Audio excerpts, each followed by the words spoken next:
국정농단 사건 관련해서 주역으로 꼽히고 있는, 주범으로 꼽히고 있는 최순실 씨 관련한 얘기도 해보게 될 텐데요. 최순실 씨의 계속해서 변해지는 답변, 또 행동 이런 부분들이 언론에서 주목을 받고 있는 것도 사실입니다. 좀 흥미 위주의 접근이 된다라는 비판도 있겠습니다만 최 씨가 계속되는 재판에서 조금 달라진 모습을 계속해서 보이고 있다는 측면에서 재판에 어떠한 영향을 미칠 것인가 조금 온도에 무게감을 두고 이 같은 부분에 무게감을 두고 얘기를 해보도록 하겠습니다. 최순실 씨의 달라진 모습들이 저희가 화면으로 준비한 게 있다고 하는데요. 이 부분에 대해서 한번 보시고 손수호 변호사께 먼저 여쭤보겠습니다. 3단 변신이라는 표현도 거칠게 나오고 있다고 하는데. 네. 벌써 7개월쯤 전이네요. 작년 10월 31일에 우리나라로 들어와서 검찰에 왔습니다. 처음 조사를 받았죠. 그때만 해도 굉장히 좀 위축되어 있고 또 울먹이면서 말도 제대로 못하고 작은 목소리로 죽을 죄를 지었다, 용서해달라라고 하는 이야기를 국민들께서 다 들으셨습니다. 그 후에 이제 순조롭게 자백도 하고 용서를 구하지 않겠느냐라는 일각의 예측도 있었습니다만 보기 좋게 뒤집었죠. 그러면서 끝까지 자백하지 않고 무죄를 주장하면서 특히나 이제 지난 1월 말경에 이제 특검에 나오면서 또 놀라운 일이 하나 있었죠. 굉장히 크게 소리를 질렀습니다. 취재진이 있는 가운데서 여기는 더 이상 민주주의 특검이 아니다. 라고 큰 소리를 치면서 본인의 억울함을 이제 호소했는데요. 굉장히 큰 화제를 모았습니다. 굉장히 놀라기도 했고요. 그리고 그 후에 기소되었고 재판을 받고 있는 중인데요. 지금 4개의 재판이 동시에 진행되고 있고, 그리고 또 굉장히 여러 차례의 공판 기일이 진행됐습니다. 앞으로도 많이 진행될 텐데요. 이런 과정에서는 특검, 지금 화면 나오는 것처럼 특검에 출석할 때에 어떤 큰 소리를 질렀던 것, 호통을 치진 않습니다만 재판에서, 법정에서 검사가 약간은 미소를 짓자, 누구누구 검사님 웃지 마십시오. 라고 이제 지적을 하고 질타를 하고 할 정도로 재판에 적극적으로 임하고 있습니다. 그리고 또 이례적인 일이긴 한데요. 물론 법에 보면은 변호인을 통하지 않고 직접적으로 피고인이 여러 가지 발언도 할 수 있고 진술도 할 수 있고 또 증인 신문도 할 수 있습니다. 그런데 그렇게 잘 하지 않거든요. 하지만 최순실 씨 같은 경우에는 여러 차례 재판을 거치면서 이제 재판 절차를 잘 익숙하게 익혀서 그런 것인지 아니면 본인의 억울함이 너무 커서 그런 것인지 직접적으로 출석한 증인을 신문합니다. 그러면서 원하는 그런 굉장히 간결하게 핵심을 찔러서 질문도 하고 있다라고 하는 보도가 나올 정도로 그동안에 여러 차례에 걸쳐서 이제 태도와 이런 것들이 변하고 있는데요. 이게 그냥 흥미 위주의 접근이라고만 볼 건 아닌 것 같아요. 왜냐하면 이제 판사님이 보기에 이 피고인의 말을 믿을 수 있구나, 못 믿겠구나라고 판단하는 것 중에 요소 중에 하나가 바로 이제 피고인의 태도입니다. 이런 태도를 통해서 판단할 수 있고요. 그리고 또 만약에 유죄 판결을 선고한다면 형량을 결정함에 있어서도 이 피고인이 어떤 태도이고 어떤 말을 했으며 재판에 어떻게 임하고 있는지도 중요한 요소 중에 하나거든요. 네. 그렇다면은 단순한 흥미적인 접근이라고 보기보다는 이번 사건을 한번 전체적으로 볼 수 있는 그런 좋은 그런 접근 방법이 아닐까 싶습니다. 최순실 씨의 입장 변화를 좀 알 수 있는 가장 최근의 내용은 재판이니까 비공개라서 보일 수는 없겠습니다. 영상에 대한 비공개. 그렇게 했습니다만은 관련 내용을 저희가 준비했는데요. 보시고 얘기 이어가겠습니다. 조금만. 뭐라고요? 죄송하다고요? 여기 누르고 있어. 혹시 여전히 강한 표사 갖고 있다고 생각하십니까? 여기도 뒤를 지켜 살게 최순실 씨 여전히 자유민주주의 특검이 아닙니다. 그리고 박 대통령하고 모든 운동 게임을 밝히라고 바닥을 강요하고 있어요. 네? 이거는 너무 억울해요. 우리 애들까지 다 어리손자까지 그렇게 하는 거는. 알았어. 피청구인이 문화융성이라는 얘기를 하고 증인이 문화체육이라는 얘기를 합니다. 기억하세요? 아니, 이거 굉장히 의도적인 질문인 것 같은데, 제가 무슨 국정을 대통령이랑 상의를 해서 이끌어가는 식으로 얘기를 하시는데, 저희는 어떤 경우에도 단순 의견만 필요했지, 전체를 끌고 가거나 그럴 생각도 없고, 그럴 이유도 없습니다. 아까 물어보시지 않았습니까? 증인, 제가 그렇게 얘기한 적 한 번도 없습니다. 지금 물어보셨지 않습니까? 그렇게. 아닙니다. 그렇게 물어보질 않고 있습니다. 이건 정말 억울합니다. 저는 정말. 네, 그런 점이 있을 것 같습니다. 그런 지적이. 예를 들면 이런 겁니다. 말씀하신 것처럼 부분적인 사실관계를 흔듦으로 인해서 전체적인 공소사실을 흔들 수 있다. 이런 측면에 대한 우려, 시각이 있을 법한데. 먼저 말씀 주시죠. 최순실을 보면 어쨌든 카리스마 있는 것 같습니다. 그리고 본인이 할 수 있는 모든 방법을 쓴 것 같은 게 처음에는 저렇게 죽을 죄를 졌습니다. 그러고 일단 이제 머리를 숙입니다. 그런데 조금 지난 뒤에는 또 다른 방법을 한 게 묵비권 행사입니다. 특검 가서 말 안 합니다. 그 다음에는 특검이 불러도 이제 안 갑니다. 그 다음에는 저렇게 특검을 갖다가 꼭 마치 자신이 과거에 무슨 민주운동을 한 투사처럼 저렇게 고함지르면서 언론, 민주주의를 이야기하고 그 다음에는 이제 법원에서 이제 질문을 하기 시작합니다. 특히 그 법원에서 깜짝 놀란 게 그겁니다. 고영태에 대한 신문인데 그때는 굉장히 흥분해서 아니 당신이 마약을 해가지고 뭐 이름도 못 바꾸지 않았냐고 호통을 치니까 판사가 호통 치지 말라고 주의를 줍니다. 그 정도로 이제 최순실은 시간이 끌면서 이제 적응하기 시작해서 지금은 뭐 이 법조인들 말로는 반 변호사였다는 이야기를 합니다. 그러니까 서당계에 뭐 3년의 풍어를 놓는다는 것처럼 본인이 법조인은 아니지만 나름대로 굉장히 빨리 적응하고 변호사가 하는 것을 유사하게 흉내낸다는 겁니다. 그래서 또 어떤 점은 상당히 효과를 본다는 이야기도 하는 걸 보면 저분이 이제는 한 6개월 정도 재판을 받다 보니까 나름대로 노하우도 생기고 네. 또 이제 정인들을 보면 이 사람 아마 생각이 있을 겁니다. 저 사람은 나랑 과거에 어떤 일을 했던 사람이기 때문에 내가 쉽게 누릴 수 있다고 하면 강하게 얘기하고 저 사람은 만만치 않다 그러면 또 적당히 하고 해서 지금 최순실 씨는 본인이 할 수 있는 자신을 위한 변호권은 모든 것을 지금 동원하고 있는 걸로 보입니다. 네. 저희가 화면으로 앞서 준비를 했었는데 이런 부분이죠. 그러니까 앞서 질문한 맥락을 이어가면 증인으로 나온 사람에게 제 딸이 이화여대에 가 있는지도 모르지 않았느냐 또는 나를 실제로 대면한 적이 있느냐. 그러니까 당신의 증언의 신빙성에 대해서 의심할 만한 여지가 있다. 이런 취지의 답변을 이끌어내고 있단 말이죠. 예, 이제 마지막 부분쯤에 이제 아까 말하는 소위 말하는 3단 변신에서 이제 마지막 부분에서는 계속 이제 법리 논쟁을 하기 시작하게 되는 것 같은데 네. 그 3단 변신의 차이점은 이런 것 같습니다. 그러니까 작년 10월 30일 그리고 올해 1월 25일 그 최근의 재판이라고 하는 게 단순하게 동일한 재판이 6개월이 지난 것이냐라고 하는 측면보다 더 중요한 것은 그 뒤에 같이 있는 박근혜 전 대통령의 상황이 어떻게 되고 있었느냐라고 하는 것을 연관해서 봐야 될 것 같습니다.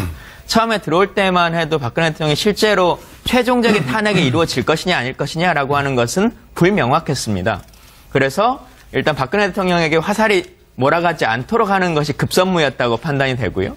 1월 25일 정도만 해도 이제 헌재의 재판이 명확하게 막 이루어지고 있는 과정이었기 때문에 그때 헌재의 박근혜 대통령 측의 대리인들, 변호인들이 했던 수법처럼 법리재판으로 끌고 가지 않고 이것을 정치재판화해야 된다라고 하는 형식을 취했던 거 아니겠습니까? 네. 아마 그것을 공조해서 같이 따라왔던 것 같고.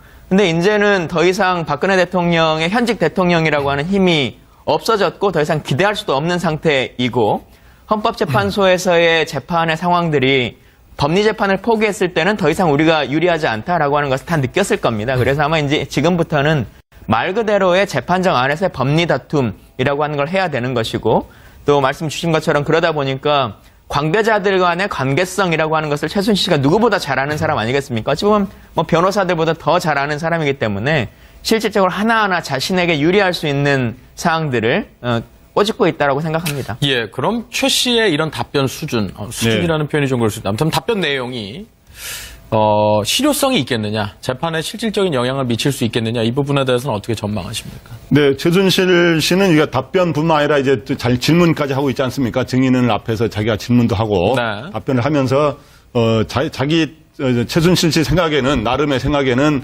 자기가 이걸 혐의를 조금이라도 벗는데 도움이 된다고 생각해서 여러 가지 이러한 교묘하고 좀 약은 이러한 머리를 쓰는 것 같습니다. 제가 보기에. 네. 그래서 그러나 이제 그게 과연 재판부가 과연 그런 것들의 진정성을 과연 또 얼마나 인정하느냐 이런 것들이 이제 관건이 되기 때문에 오히려 불리할 수도 있고 오히려 그런 거를 더 혐의를 벗기 위한 여러 가지 얕은 수라고 생각한다면 더 중한 죄를 더 선고할 수도 있는 거고요. 네. 이게 또 어느 정도 먹힐 수도 있는데 저는 어떻든 이 최순실 씨가 지금 현재 언론들에 따르면 3단 변신을 해왔다 그러는데 제가 보기에는 4단 변신을 해온 것 같아요. 처음에 지금 보면은 주눅 들었다가 그 다음에 중간에는 항변하고 억울함을 호소하는 단계였다가 그 다음에 호통을 치고 지금은 이제 직설적인 이야기를 하거나 또 하나는 굉장히 그러한 간결한 질문을 통해서 자기 혐의를 벗기 위한 이런 거를 혼용하는 이런 형태인데 대표적으로 이 마사회 본부장한테 자기를 본 적이 있느냐 그랬더니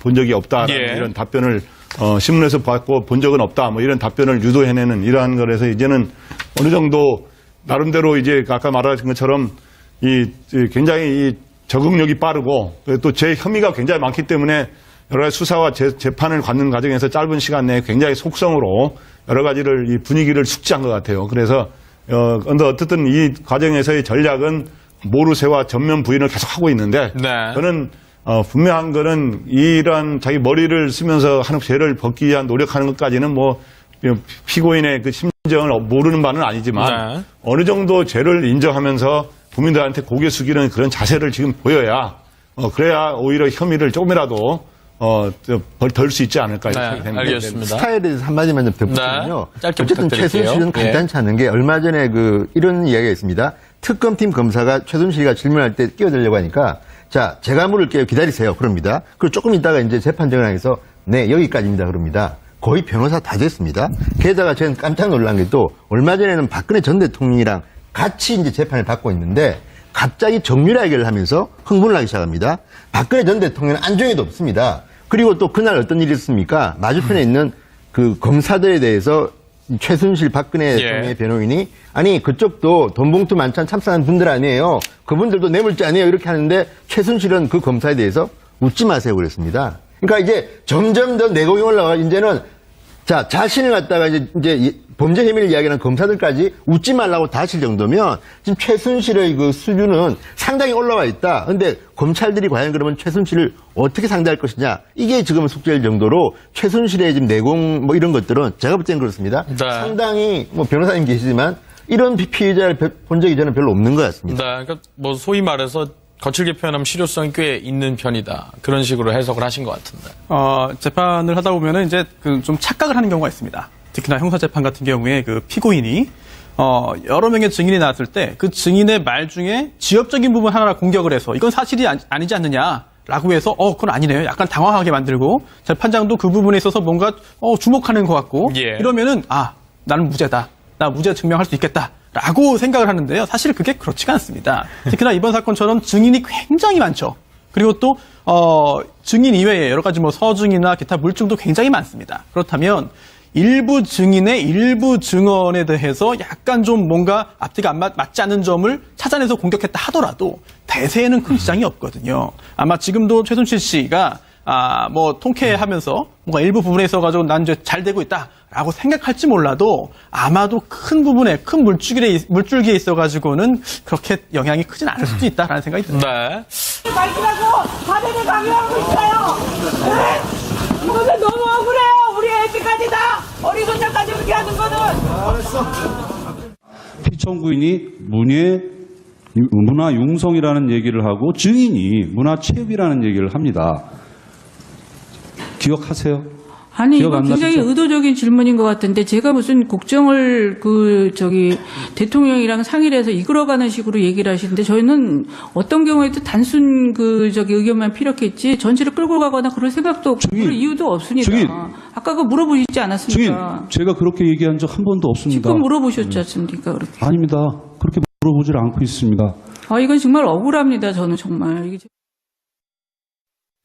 네, 그런 점이 있을 것 같습니다. 그런 지적이. 예를 들면 이런 겁니다. 말씀하신 것처럼 부분적인 사실관계를 흔듦으로 인해서 전체적인 공수사실을 흔들 수 있다. 이런 측면에 대한 우려.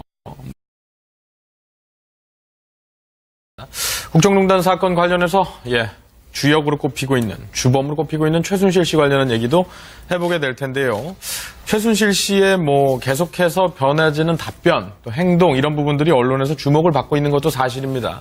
좀 흥미 위주의 접근이 된다라는 비판도 있겠습니다만 최 씨가 계속되는 재판에서 조금 달라진 모습을 계속해서 보이고 있다라는 측면에서 재판에 어떠한 영향을 미칠 것인가 조금 온도에 무게감을 두고 이 같은 부분에 무게감을 두고 얘기를 해보도록 하겠습니다. 최순실 씨의 달라진 모습들이 저희가 화면으로 준비한 게 있다고 하는데요. 이 부분에 대해서 한번 보시고 손수호 변호사께 먼저 여쭤보겠습니다. 3단 변신이라는 표현도 거칠게 나오고 있다고 하는데. 네. 벌써 7개월쯤 전이네요. 작년 10월 31일에 우리나라로 들어와서 검찰에 왔습니다. 처음 조사를 받았죠. 그때 못 믿겠구나라고 판단하는 것 중에 요소 중에 하나가 바로 이제 피고인의 태도입니다. 이런 태도를 통해서 판단할 수 있고요. 그리고 또 만약에 유죄 판결을 선고한다면 형량을 결정함에 있어서도 이 피고인이 어떤 태도이고 어떤 말을 했으며 재판에 어떻게 임하고 있는지도 중요한 요소 중에 하나거든요. 네. 그렇다면은 단순한 흥미적인 적분이라고 보기보다는 이번 사건을 한번 전체적으로 볼 수 있는 그런 좋은 그런 접근 방법이 아닐까 싶습니다. 최순실 씨의 입장 변화를 좀 알 수 있는 가장 최근의 내용은 재판이니까 비공개라서 보일 수는 없겠습니다. 영상에 대한 비공개.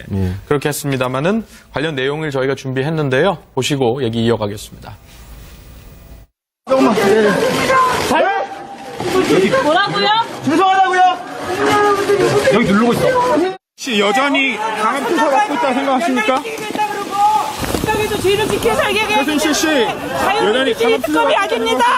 그리고 박 대통령하고 모든 운동개입 어떤 호통을 치진 않습니다만 재판에서 법정에서 검사가 약간은 미소를 짓자 누구누구 검사님 웃지 마십시오. 라고 이제 지적을 하고 질타를 하고 할 정도로 재판에 적극적으로 임하고 있습니다. 그리고 또 이례적인 일이긴 한데요. 물론 법에 보면은 변호인을 통하지 않고 직접적으로 피고인이 여러 가지 발언도 할 수 있고 진술도 할 수 있고 예. 또 증인 신문도 할 수 있습니다. 그런데 그렇게 잘 하지 않거든요.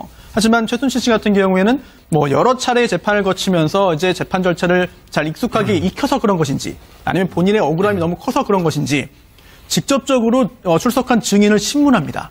그러면서 원하는 그런 굉장히 간결하게 핵심을 찔러서 질문도 하고 있다라고 하는 보도가 나올 정도로 그동안에 여러 차례에 걸쳐서 이제 태도와 이런 것들이 변하고 있는데요. 이게 그냥 흥미 위주의 접근이라고만 볼 건 아닌 것 같아요. 왜냐하면 이제 판사님이 보기에 이 피고인의 말을 믿을 수 있구나. 그만 해도 굉장히 좀 위축되어 있고 또 울먹이면서 말도 제대로 못하고 작은 목소리로 죽을 죄를 지었다. 용서해달라라고 하는 이야기를 국민들께서 다 들으셨습니다. 그 후에 이제 순조롭게 자백도 하고 용서를 구하지 않겠느냐라는 일각의 예측도 있었습니다.만 보기 좋게 뒤집었죠. 그러면서 끝까지 자백하지 않고 무죄를 주장하면서 특히나 이제 지난 1월 말경에 이제 특검에 나오면서 또 놀라운 일이 하나 있었죠. 굉장히 크게 소리를 질렀습니다. 취재진이 있는 가운데서 여기는 더 이상 민주주의 특검이 아니다. 라고 큰 소리를 치면서 본인의 억울함을 이제 호소했는데요. 굉장히 큰 화제를 모았습니다. 굉장히 놀라기도 했고요. 그리고 그 후에 기소되었고 재판을 받고 있는 중인데요. 지금 4개의 재판이 동시에 진행되고 있고 그리고 또 굉장히 여러 차례의 공판 기일이 진행됐습니다. 앞으로도 많이 진행될 텐데요. 이런 과정에서는 특검 지금 화면 나오는 것처럼 특검에 출석할 때의 어떤 큰 소리를